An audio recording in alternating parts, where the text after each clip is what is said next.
Right now, let's talk to Daniel Rubenstein, former advisor to Benjamin Netanyahu, because a relatively historic moment, I think, yesterday happened in international relations between Israel and Lebanon. Israel doing a ceasefire deal with Hezbollah. Let's have a look at what Joe Biden has to say.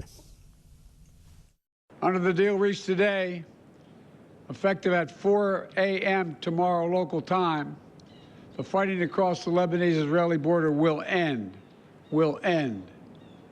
This is designed to be a permanent cessation of hostilities. What is left of Hezbollah and other terrorist organizations will not be allowed, well, I emphasize, will not be allowed to threaten the security of Israel again. The first meaningful end to fighting, I suppose, really, since October the 7th of last year. Let's talk to Daniel Rubenstein and find out what he makes of it. Daniel, very good morning to you. Good morning to you. Is it indeed a ceasefire that will last for a long time? Is it a trial? How's it going to play out? Well, it feels like we've been here before, and it was not that long ago, in the summer of 2006, when Hezbollah started a war against Israel, fired thousands of rockets against Israel, and that war ended with the ceasefire. It was a UN Security Council resolution called 1701, and that resolution effectively called for Hezbollah to disarm and for the Lebanese army to disarm it with the help of the United Nations. Now, that didn't happen. The Lebanese army didn't do its job, the United Nations didn't do its job, the international community didn't do its job, and Hezbollah reached the point where it became as strong as it was that it was able to carry out a war against Israel for the past 13 months. Now, I just heard President Biden say that he wants this to be a permanent end to hostilities. Right. There's a word for permanent end to hostilities, and that is peace. Not a piece of paper, not a ceasefire, but peace. Right. Until we have peace between Israel and Lebanon doesn't have a militia that doesn't answer to the Lebanese government, I don't see how it can be permanent. And what is the status of Hezbollah right now? Because Israel's been pretty effective, has it not, in dismantling most of what Hezbollah used to do, but presumably they haven't yet eradicated it. I think you're correct. After a year of war, the Israeli military is in a much stronger position and Hezbollah is in a much weaker position. Let's look and see what happened to Hezbollah over the past year since it decided to start a war on the side of Hamas. Hezbollah lost much of its senior leadership, including top warlord Hassan Nasrallah and his successors, many of its senior fighters, its jihad council, and right on Israel's border, we're talking a few football fields away from the villages in northern Israel. You go over a couple of hills, you're inside Lebanon, you're in the villages.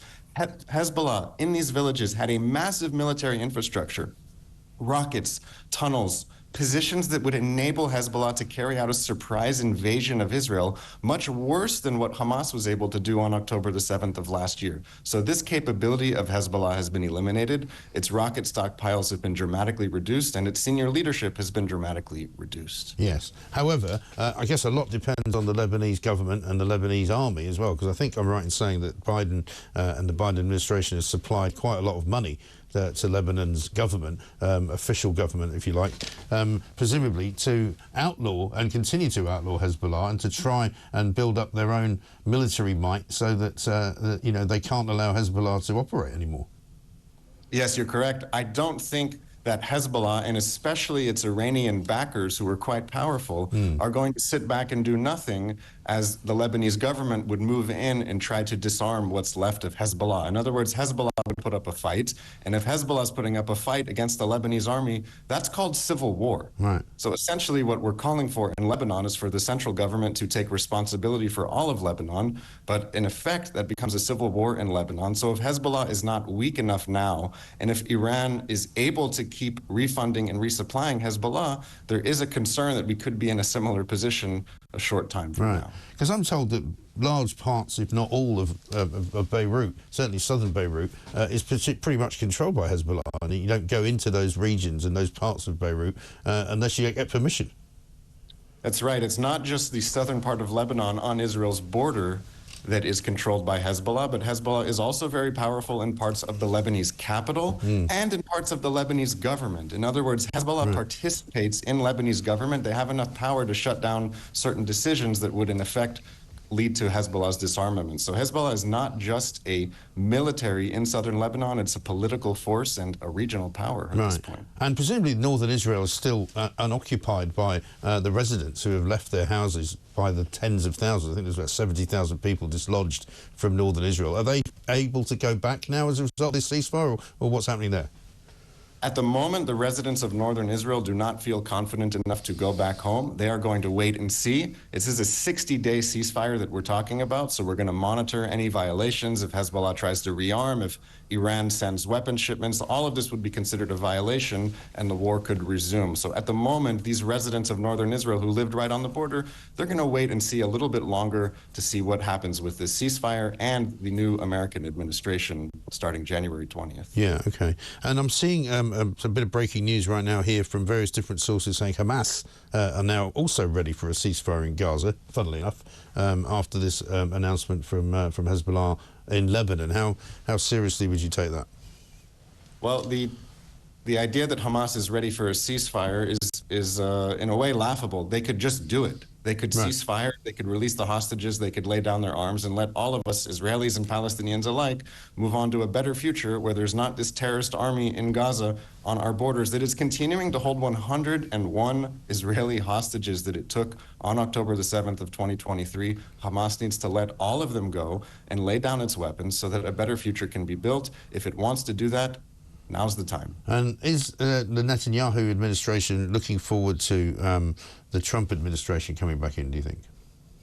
In Prime Minister Netanyahu's comments yesterday to the Israeli public, he hinted that the current Biden administration is withholding some shipments of weapons, and perhaps this suspension could be lifted if when the Trump administration takes power on January 20th. But again, it's wait and see. There's a lot going on. We're fighting a war not just in Lebanon, not just in Gaza, but on 7 different fronts. It's Hamas in Gaza, it's Hezbollah in Lebanon, it's terrorists in the West Bank, it's the Houthi pirates in Yemen, it's Iranians in Syria.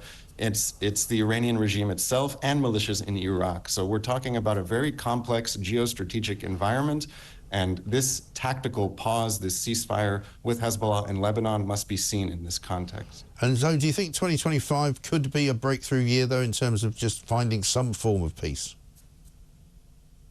It's hard to imagine. I can only say that I hope so, but at this point, it does not appear that there are any responsible leaders, whether in Gaza or in Lebanon, who are willing to say, you know what, enough is enough. We've lost this war. Let's accept defeat. Let's move on and let's build something else.